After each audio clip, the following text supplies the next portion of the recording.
Hey, it's Lee and Ryan here and welcome to my channel. And in this video, I'm going to be answering 3 really important questions when starting, scaling and growing a property business. Number 1, how do you stop someone from stealing your deal? Question number 2, if you don't have a network and you need to raise money, what do you do? And question number 3, do you raise money just to have it sitting in a bank account? So it's going to be a deep dive. I'm going to take you behind the scenes to one of my live keynote talks. If you are new to this channel, smash subscribe, hit the notification bell, hit me a like, and of course, leave me any questions or comments below. Welcome to Mr. Lee and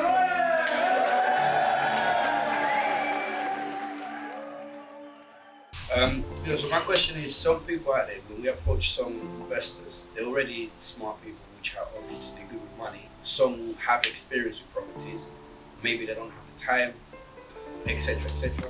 So let's say we approach someone that I know this person I know how he thinks, and he might want to steal the deal from me. So let me present, sees the deal, and then he's going to think to himself, actually I can make the time and make it still work for me, get the whole shit by myself, you know? How do I protect my... How do you do that? Yeah, okay, good point. Yeah. How do you protect someone stealing the deal? Well, a couple of points on that. Number 1, if you think they're the type of person to steal the deal, then just stay away from them. Yeah, why would you want to even bother with that sort of person? Yeah, but if it's more of a fear on you, then there's a few things you can do, yeah? I'll be honest with you, I've never worried too much about people wanting to steal my deal. And I'm quite an honest, open, I trust people as well.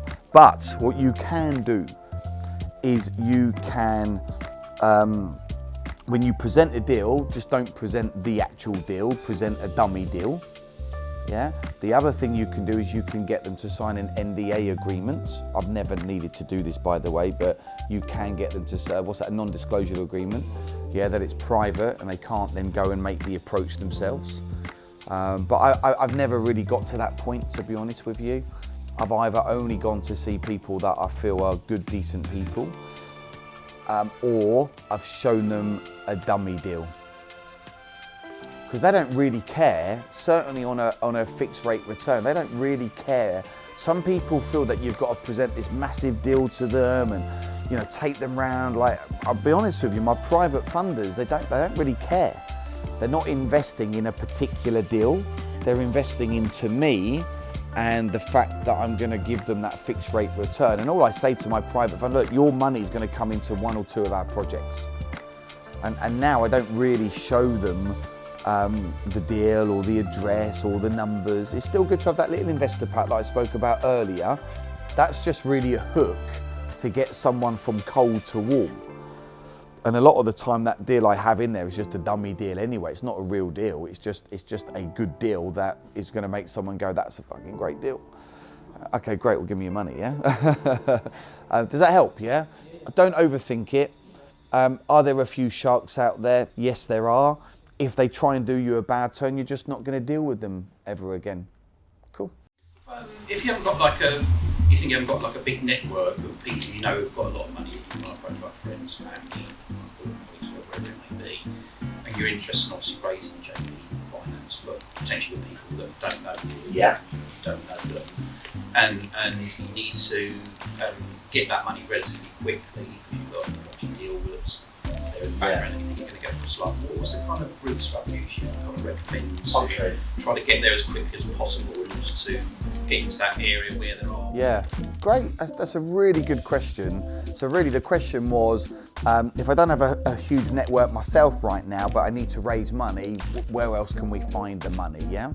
So obviously networking events, so you can just get to network. I have been in situations where I've gone to a networking event, but I go with purpose. A lot of people just go to chill out, hang out, have some free biscuits and a cup of tea and listen to a few speakers. That to me is not networking. So I'll share you some tips on what I do when I go networking. I go with purpose and I always set myself KPIs, key performance indicators.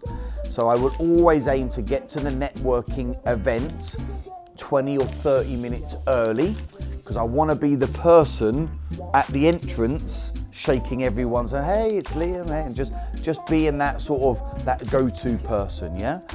And I know sometimes for something that might be quite scary and not your normal character, but all you're doing is saying hi. You're just being friendly, right? So don't overthink it. Then what I'll do at that networking event, I'll make sure that I go and introduce myself to 5 potential investors. But let's say, for example, one of them's a solicitor, one of them's a broker. They're probably not going to do much with me. They're there for different reasons. I don't include them in my 5. But my intent is to go and introduce myself to 5 new potential people, exchange business cards, collect data, introduce myself, and then from those 5 people, I don't leave the networking event until I've booked in 2 coffees or 2 Zooms. When I used to do networking, it was coffees then, now it's more Zooms, right? And then book in 2. And let's say, for example, and it's Andy, right? Yeah. Let's say, Andy, you do that for 8 weeks. You go to 8 networking events, 5 people in, that's 40 people on your database, 16 coffees. If you go and have 16 coffees or Zooms with people that you met at a networking event, you're gonna find the money, relatively quickly. The problem is people don't have the coffees, they don't follow up. So that's what I used to do when I go networking. So get you out to networking. The other thing, Andy, is that you actually have a network right here within the Serviced Accommodation Academy and the Assets for Life community, which is the bigger Facebook group that I have. I don't know, it's 10,000 people in there or 14,000, something like that.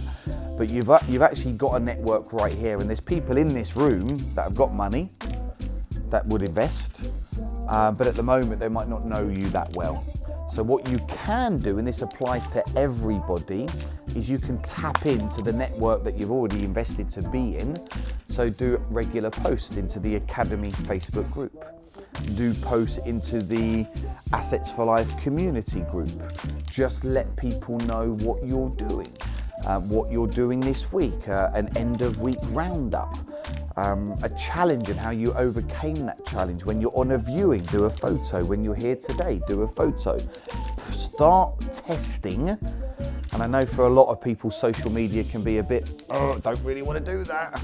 Yeah, but you can do it in the private groups. It's not like your friends and family members are going to see it. And just start trying to get awareness around you, Andy, and who you are and what you bring to the table within the network that you've already been involved with. So that's the other thing, yeah? The other thing, and I've done this before, is like, we needed this, it was 70 grand. Someone let us down last minute, and I literally had 24 hours to raise the money. Now, we had the money in our business bank account, but my whole thing is no money down. So I'll do everything I possibly can not to use my own money, certainly for my JV deals. So I was like, and I was sort of out of options. And you know what I did? I picked my phone up and I thought, what's the harm? I don't even know half the people in my phone, but I'm just gonna call. And I just started to call people. 17 people I got through to. Most of them were not interested. One person, one conversation, 60,000 actually, 60K in the bank within 24 hours. So sometimes it just comes down to being hardcore and just picking your phone up and just calling, saying, hey, remember me? It's Liam, it's Andy. I remember when we last spoke, you were talking, I don't remember this, I just make it up, right? But I remember when we last spoke, you were talking about you wanted to get some money working for you. Yeah, yes, no, whatever. Oh, well, I just thought I'd give you a call. As you may know, I'm a property investor. I've got an amazing deal on the table. Would you like to hear about it? No harm in having a conversation, right, Andy? All right, let's go. And then you just pitch it, and then you might get a yes, you might get a no. But it's important to start building your own sort of network as well, through your social media. I just want to clarify, probably you said that you ever raise finance to build like a buffer in case some opportunities come, or is it all driven by opportunities that you already have on the table? Good question, yeah. So do I just raise money so I got some money in the bank, right? Or do I wait for the deal, yeah? So a couple of points on this. What you don't want to do is raise money unless you're going to use the money, because then you're going to be paying interest on that money, okay? Interest on that money. So what have I done in the past? Let's say, for example, you're one of my private funders and we go down the 50-50 route, for example. You put in the money, I do the work, we're gonna share it all 50-50. And let's just say it's 100 grand that we need and you've got the money. What I'll do is I'll welcome you on board as one of my private funders. I'll get you to pay a fully refundable fee, so there's no risk for you. You'll pay, say, 5 grand to me, and then I've got 90 days to find you the deal. If I don't find the deal in 90 days, you get your 5 grand back, or you can renew, so you're comfortable. And in the 90 days, when I come to you and say, right, I need your other 95 grand now, if you then renege on me and you're like getting cold feet, or you've done it all in crypto or whatever, then I'm gonna keep your 5 grand for wasting my time. Yeah, and that's fair, right? Because there's a lot of time involved in finding deals, yeah? So that's that point. If same situation, and it's a bigger amount of money, even on a loan agreement, I might still say I need 5 grand. Well, I do say I need 5 grand up front, and I'll call it on 90 days. Now, if you're doing a rent-to-rent deal, and let's say you've got someone today, and they're happy to give you the 5 grand, but you haven't got the deal, well, you're not paying a lot of interest out at 6% on 5 grand. So if I had to borrow the money now, then I'll just borrow it now as well. But as long as it's sort of low interest. So just say someone puts 30,000 in and it's not 5 grand. Yeah. So does that start to get a little bit salty? Yeah, so you've got to just look at what your liability is. So ideally, you don't want to borrow any money until you need it, yeah? But if it was just a few grand to get a deal over the line, and you were like, well, if I don't get something now, I might lose the investor. And by having that 5 grand come in at a low interest rate, is going to give you that confidence and spur you on to go get a deal, then you might justify paying a little bit of interest out on that. If it was 30 grand or 40 grand or 50 grand, well, that's a different story. You know, your liability on that loan is a lot higher. So what I would do is say, well, look, no problem, you're going to be one of my private funders. I haven't got a deal right now, but I'm going to now hunt for a deal. So you'd pay me a 2 grand or 3 grand deposit holding fee, and then do the same thing on the 90 days. Yeah, that's the thing you can do, yeah? My recommendation to everybody, even if you're in a position where you don't have funding to do that first deal or that second deal, just go find deals. If you get something on the table today or tomorrow, if you dig deep enough and you shout enough and you make enough contacts, I'm pretty sure everyone in this room can go and get 3 to 5 grand. If it was a matter of life or death, raise your hand if you'd go get 5 grand, raise your hand. Yeah, so come on. Yeah, so a lot of people, obviously if you're doing bigger deals, then of course you've got to focus more on the money. But certainly for rent-to-rent serviced accommodation, you don't need a lot of money to get deals over the table. Hey, so I really hope you found this video useful. If I can do it, you can definitely do it. The property market right now is very strong. There's a lot of opportunity out there. Get focused, get educated, get yourself a great mentor, consume lots of content, but of course, take the action. If you're new to this channel, smash the subscribe button and the notification bell, give me a like, and I'll see you in my next video.